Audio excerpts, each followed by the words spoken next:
Good morning. Molweni 2020, grade 12, physical sciences learners. I have been requested by some learners to assist them in tackling topic on chemical equilibrium under rate and extent of reaction. Rates of chemical reactions have been taught in some of the radio channels and are understandable. I am going to try, although I know that physical sciences is a practical subject, it needs a chalkboard and an experimental table. Get hold of your grade 12 study and master textbooks.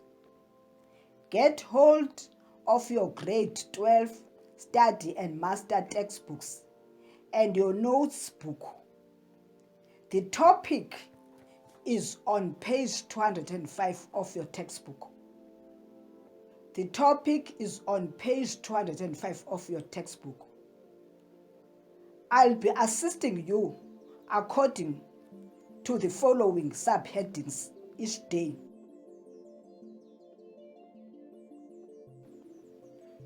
Chemical equilibrium and factors affecting equilibrium. Equilibrium constant, Kc. Determining equilibrium constant, Kc, given number of moles. Application of equilibrium principles. You can start this topic by imagining the following experiment.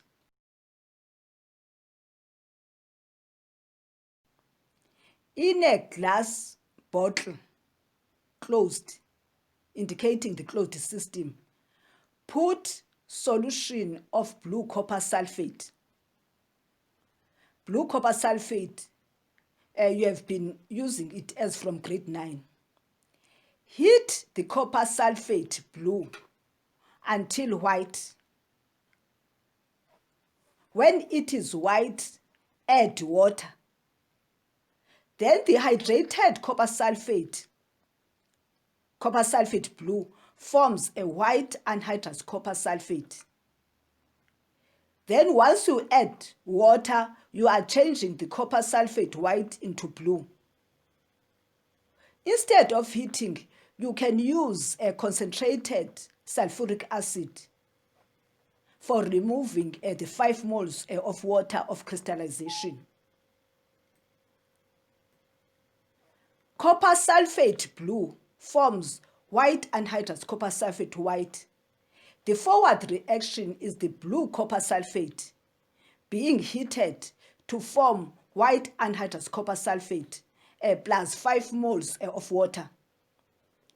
Reverse reaction is white copper sulfate forming white copper sulfate plus water forming blue copper sulfate.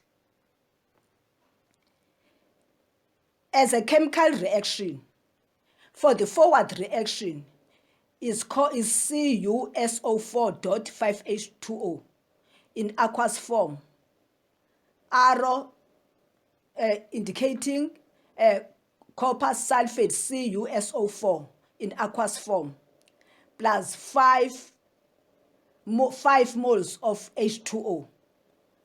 The reverse reaction is CuSO4 in aqueous form, the white one, plus 5 moles of water forming indicating by an arrow CuSO4 5H2O, which is blue. Forward reaction arrow and reverse reaction arrow indicate or denotes a reversible reaction. You keep on adding water to white anhydrous copper sulfate in order to have blue copper sulfate.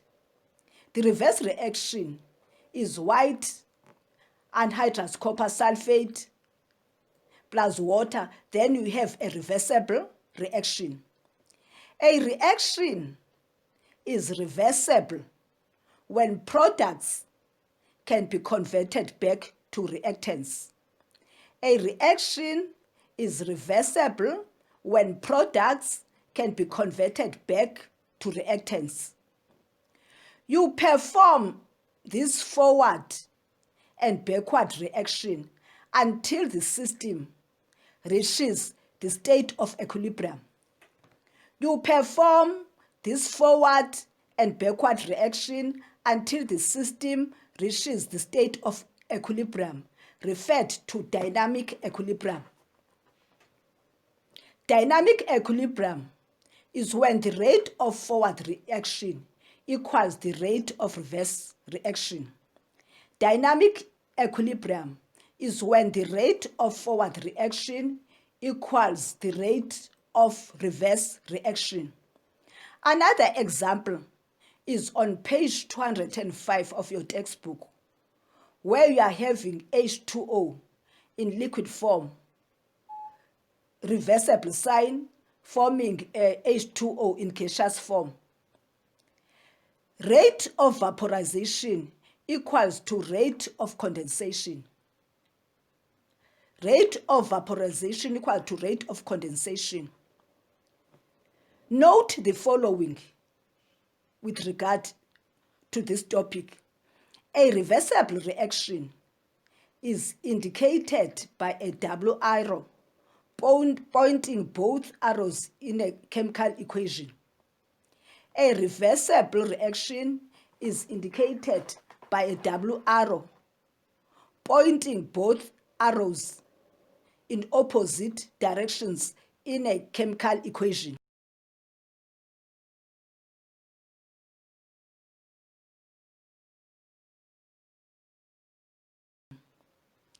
In order for the equilibrium to be reached, the change has to take place in a closed system. In order for the equilibrium to be reached, the change has to take place in a closed system. A closed system is a system isolated from its surroundings. A closed system is a system isolated from its surroundings. An open system continuously interacts with its environment. An open system continuously interacts with its environment. An equilibrium can never be reached if gases are involved. An equilibrium can never be reached if gases on the outside environment are involved. Factors that influence the position of equilibrium, let me mention them, will be tackled when doing application, is the concentration, temperature, and pressure.